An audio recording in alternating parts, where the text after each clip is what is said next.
grande mérito do dossiê é que 95% do conteúdo dele é algo inédito. Nós buscamos em campo de trabalho, subindo e descendo o morro, andando nos vales, andando dentro das matas, dos cerrados.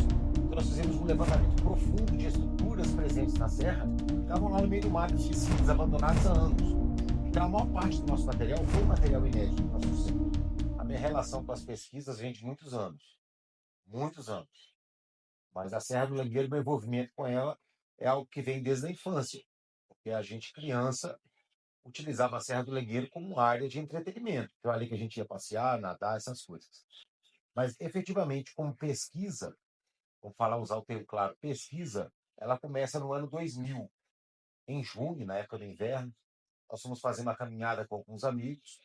Essa caminhada foi capitaneada pelo professor Antônio Caio Sobrinho, e aí despertou a curiosidade, porque ao longo do caminho que ele passou, nós fomos vendo uma quantidade de elementos, de estruturas importantes. E aí a gente começou a ter um monte de discussão, e dali para frente já começamos a pesquisa. Inicialmente entre eu e o Luiz Antônio Sacramento Miranda, um grande amigo, um grande irmão. Nós começamos essa pesquisa sem uma pretensão de ser um dossiê, sem pretensão de ser nem livro. A gente simplesmente foi fazendo levantamento de dados. Muros de pedras, vetas, as paisagens. A gente foi registrando tudo, com desenhos, com fotografias. Começamos a buscar leituras. Fomos construindo alguma coisa. Lá pelas tantas, nós resolvemos construir com isso um guia de campo, uma espécie de um roteiro para turismo, onde você, ao passar por uma trilha, você encontraria uma cachoeira, uma construção, uma ruína, qualquer coisa assim. A partir de 2015 foi um ano de virada, um período em que a Serra do Langueiro estava passando por grandes ameaças, né, como até hoje passa, mas naquela época estava muito, muito crítico a situação, e nós percebemos que a Serra do Langueiro não precisava de um roteiro turístico, não. Ela precisava era de um documento, né, que desse embasamento para um processo de preservação. E aí, então, começam a aderir outras forças, outras frentes de pessoas que ajudaram na construção do dossiê até então. A gente já tinha muita coisa levantada e aí começa a aderir. O meu filho, que é o Iago Passarelli, que já me acompanhava desde pequenininho, aí ele envolve cada vez mais. A minha mulher, Betânia, o nosso amigo Edmilson Salles, o geógrafo Arlon Ferreira. Então, essas pessoas vão construindo uma equipe que acaba por concluir esse formato de dossiê. Geralmente, o pessoal faz o contrário. Ele se pauta 90% de bibliografia e 10% de pesquisa de campo. Né? Então, você acaba repetindo uma coisa que já está escrita. A gente fez um processo inverso. Né? Então, com esse processo, nós conseguimos levantar muita coisa que estava literalmente oculta, né? Trouxemos à tona, e esses restantes, esses 10, 15% restantes, nós fomos trabalhar com bibliografia, alguma coisa de mapas, relatos de cronistas, alguns artigos que nós encontramos, menções de jornais, enfim, o que deu para achar de documentação. E, aliás, é muito pouca mediante o potencial da Serra do Leite. Quando nós editamos esse dossiê em 2023, concluímos a escrita dele, né? Aí vem a publicação, através de recursos do Fundo de Patrimônio, e o Instituto Histórico e Geográfico como proponente, né? Então, teve essa ajuda fantástica, senão ele não sairia. Depois dessa pesquisa feita, de lá para cá, em 2 anos, ou menos de 2 anos que ele está lançado, indo lá, passeio, ou então continuando pesquisa, já descobrimos muitas outras coisas que estão fora do dossiê. Então, repara que a situação de importância dele é gigantesca. Então, muito mais do que aquilo que a gente já evidenciou, ainda tem a ser evidenciado. Então, as pesquisas têm que continuar em diferentes campos, em diferentes setores. A área biológica é uma área que tem que ter aprofundamento. Já tem alguns estudos muito importantes que saíram sobre botânica. Claro que cabe mais estudos, mas já tem alguns de botânica muito interessantes. Sobre fauna, praticamente não tem estudo sobre fauna da Serra do Lanheiro. É um universo desconhecido, né? E assim, vários outros universos. Espeleologia ainda está muito, muito incipiente. A arqueologia precisa avançar demais, né? Então a Serra tem uma importância, um potencial monstruoso, gigantesco para essa história.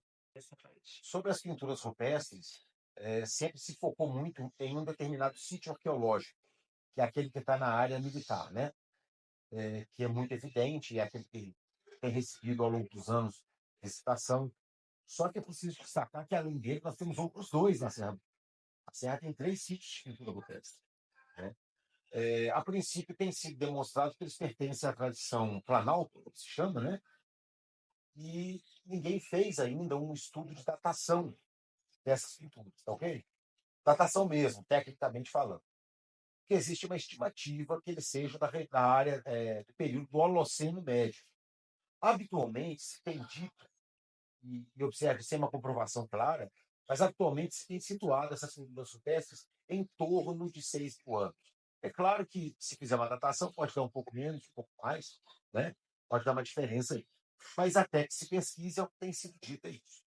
Sobre outras fontes arqueológicas, é preciso lembrar que a Serra do Lenheiro tanto as tem no campo da arqueologia da mineração, então já uma arqueologia histórica, já do período histórico, como também tem da arqueologia pré-colonial, né?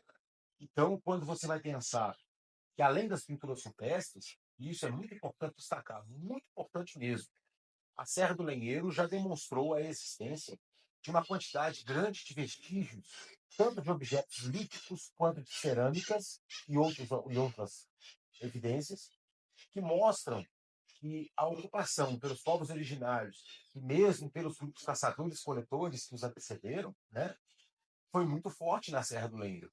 Grande parte desse material até aqui evidenciado encontra-se no Museu Municipal Tomé Pontes del Rey, né, que funciona aqui ao lado. Lá tem uma sala, né, uma pequena sala, justamente com esse conteúdo, né, que foi levantado ao longo dos anos.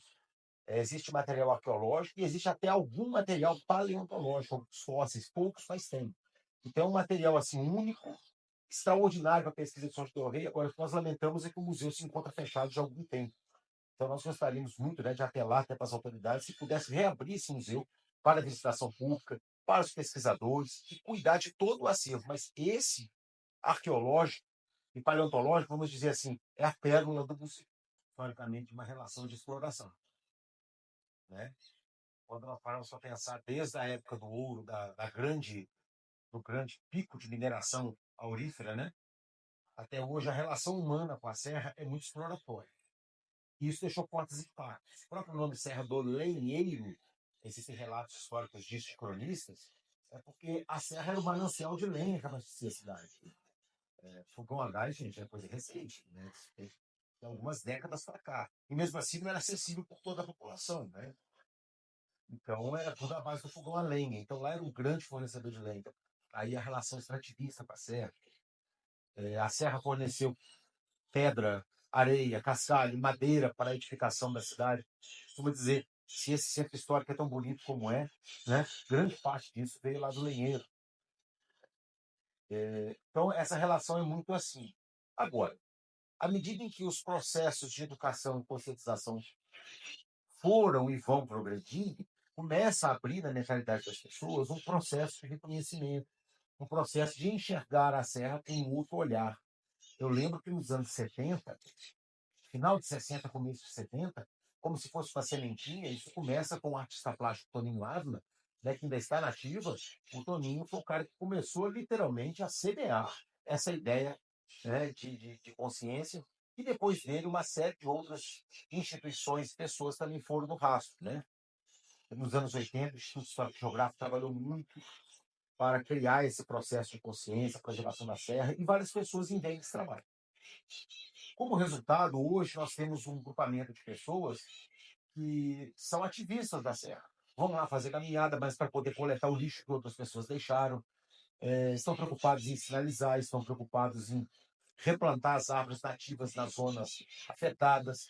E, ao mesmo tempo, em paralelo, junto com isso, começa a surgir o movimento do turismo, né? Que também não deixa de ser o uso da serra, né? Com finalidade econômica, mas se for bem desenvolvido, trabalhado com critérios, ele pode ser um uso respeitoso. Quando a gente fala em conservação, né, a palavra conservação está ligada a isso, né, é o uso racional, o uso consciente. Né? Ninguém está falando aqui em botar uma redoma de vidro em cima da serra, isolar era para todos sempre, amém. Ninguém está dizendo isso. Né? Mas apenas que as atividades possam ser respeitosas com aquele ambiente, com aquele patrimônio cultural, né, sem causar danos ou impactos de grande monta. Tem que ser tudo dentro de um padrão de equilíbrio. O de tombamento da serra já existe desde 1988. Vejam bem, 88 é muito tempo, né? muito tempo, já vai para quase 40 anos, né? Foi um tombamento de natureza administrativa. Na época, o prefeito, né, ele fez o tombamento por decreto. E era possível, é possível ser feito, inclusive porque na época não existia um conselho de patrimônio. Então, essas decisões cabiam ao prefeito. Só que ao longo dos anos, esse tombamento não foi devidamente respeitado e também não houve um processo de fiscalização para manter aquele bem tombado. Então, ao longo do tempo, foram surgindo outras formas legais de proteção, foram surgindo outras leis e decretos que, de alguma forma, envolviam a Serra do Lenheiro, né? E nesse processo de envolvimento foi melhorando, foi dando algum grau de proteção, até que, em 2023, foi feito esse tombamento por processo, é um tombamento processual. Porque, repare, o tombamento administrativo ele pode ser anulado, né? Qualquer prefeito pode, num ato do executivo, anular, cancelar aquilo ali. Agora, o processual não, o processo é estabelecido por um colegiado, é um plenário por voto, que é o Conselho de Patrimônio, com a representação da sociedade civil e do poder público envolvido. Então, de todos os mecanismos de proteção, até aqui alcançados, e são vários, mas eu acredito que o tombamento é aquele de maior pulso ou de maior força. Agora, perceba que a luta da comunidade, e principalmente dos ativistas do movimento em prol da Serra do Lenheiro, não parou. Não quer dizer que tombou e agora a gente cruzou os braços, pronto, está tombado, agora que se dane, nossa parte está cumprida, agora é com o poder público. Chutamos a bola para vocês, faz o gol. Não é isso, não. Continua. Inclusive, nós temos pretensões de outros níveis de proteção, né, passíveis e possíveis, né, tanto no Estado quanto na União, né, e outros formatos. Então, o pessoal continua as pesquisas e continua a movimentação nesse sentido. Porque nós queremos entender, isso aí é importante, não é só para a nossa geração, não, mas isso aí tem que permanecer. E as pressões econômicas sobre a serra são muito fortes, né? Existe uma série de pessoas ou de núcleos econômicos que têm interesse sobre a área. Só que a área já está mais do que demonstrada que é super especial, não é uma área que você pode chegar, meter nas caras e explorando de qualquer forma. Não é assim, né? É uma área que tem que ter todo um conjunto de critérios para seu uso e preservação. E o tombamento ele é uma ferramenta de caráter jurídico.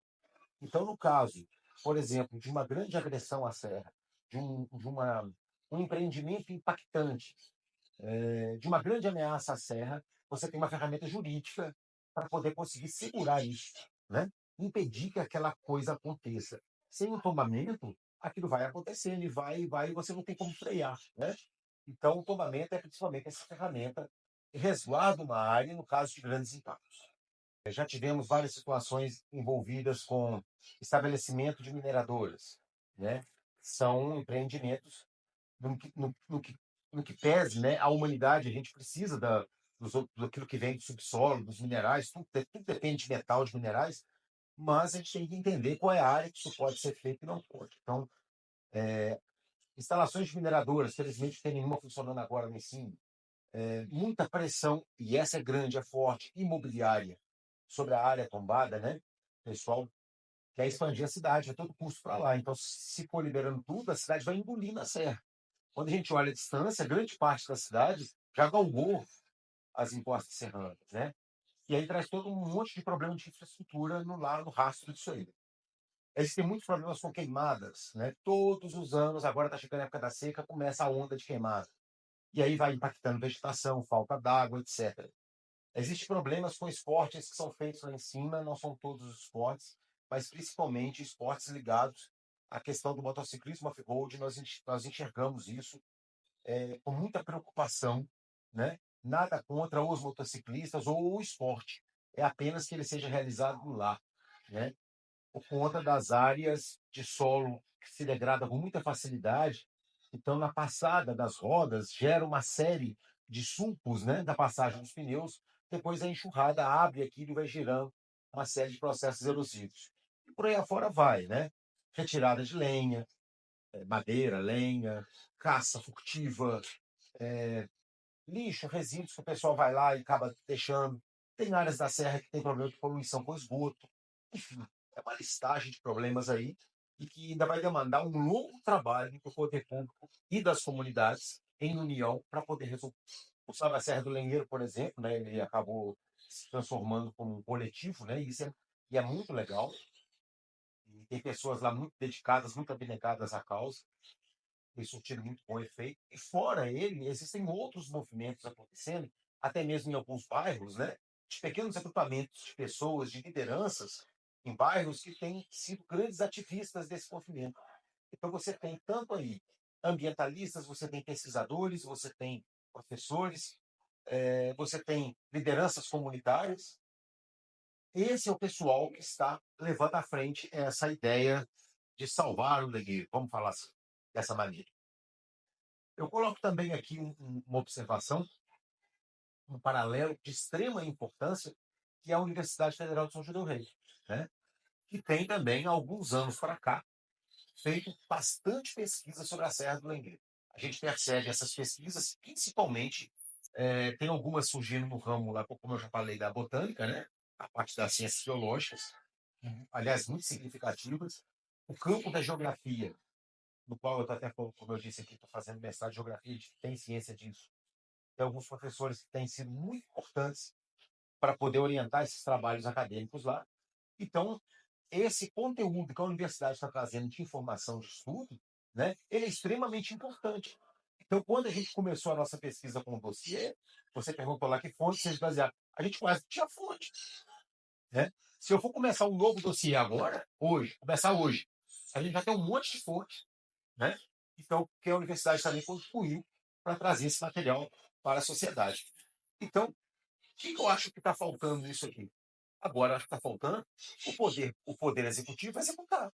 O poder legislativo legislar em favor da Serra. Está faltando, ou seja, o poder público, nas suas várias instâncias, judiciária, executivo, legislativo, qualquer instância dessa, né, trabalhar fortemente em favor da Serra. Porque as comunidades, as populações estão fazendo. Né? Nós queremos agora a outra parte. A gente não pode fazer sozinho. Eu acho que a gente tem que ter essas oportunidades de falar sobre a Serra. Tem que surgir por aí seminários sobre a Serra do Lenheiro, fóruns sobre a Serra do Lenheiro, publicações, reportagens, ensaios fotográficos, exposições de arte referente à Serra, concurso de poesia sobre a Serra, concurso de redação sobre a Serra, Serra, Serra, Serra. E falando disso maciçamente, para ir criando esse mecanismo de entendimento, de consciência, né? E desenvolvendo, aguçando esse senso de identidade e pertencimento para a Serra. Nós acreditamos que, se não for dessa forma, é muito difícil a gente mudar esse cenário. Né? Como eu disse, um cenário que já conseguiu avançar, já tivemos tempos piores, né? Com certeza, mas nós estamos longe de ser aquele ideal. Ainda está muito distante. Nós precisamos de uma forte conscientização do poder público em todas as suas instâncias para poder se unir à comunidade nessa tarefa. É preciso lembrar que na Constituição Federal Brasileira, no artigo 216, que é o que trata da preservação do patrimônio cultural, lá diz que é responsabilidade do poder público essa preservação do patrimônio. E daí diz assim, com a ajuda da comunidade. Não é o contrário, não. Ajuda a comunidade com a ajuda do poder público. Tá certo? A responsabilidade é compartilhada, mas ela tem que partir do poder público. Então aqui não vai uma crítica pessoal a ninguém, mas realmente é uma sensação que todas as pessoas que lutam pela Serra sentem. A gente precisa de mais envolvimento do poder público. Eu vou repetir, em todas as suas instâncias, então eu não estou falando de uma pessoa específica. Nós precisamos disso. Então, o meu comentário final é esse. Agradecer por estar falando sobre a Serra do Lenheiro, dizer que os estudos têm que continuar, os mecanismos de preservação e consciência têm que continuar, precisamos de mais envolvimento coletivo.